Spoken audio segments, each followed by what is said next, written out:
ആഫ്രിക്കയിലെ charges are most of the places charges are almost 3 times of India.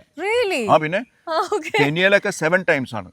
എത്യോപ്യയിൽ it was 3 times, നൈജീരിയയിൽ it was 4 times, കെനിയയിൽ it was 7 to 8 times. ഇന്നൊക്കെ അതിലും കൂടുതലാണ്.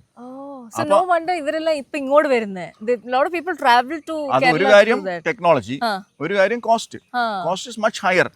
C അവിടെ ആൾക്കാർ പാവപ്പെട്ടവരുണ്ടാവും, പക്ഷെ ഈ പാവപ്പെട്ടവരൊന്നും ഒരു പ്രൈവറ്റ് ഹോസ്പിറ്റൽ അഫോർഡ് ചെയ്യുക പോലും ഇല്ല. അഫോർഡ് ചെയ്യുന്ന ആൾക്കാർ ദേ ആർ വെരി റിച്ച്.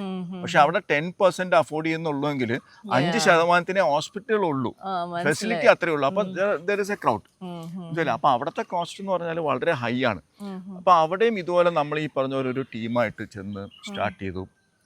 അങ്ങനെ ഈ പറഞ്ഞ പോലെ നമ്പേഴ്സ് ചെയ്തു. അപ്പോൾ ഈ നമ്മൾക്ക് ഈ ലോകം മുഴുവൻ യാത്ര ചെയ്ത് ഒരുപാട് ഹോസ്പിറ്റലുകൾ കണ്ടു.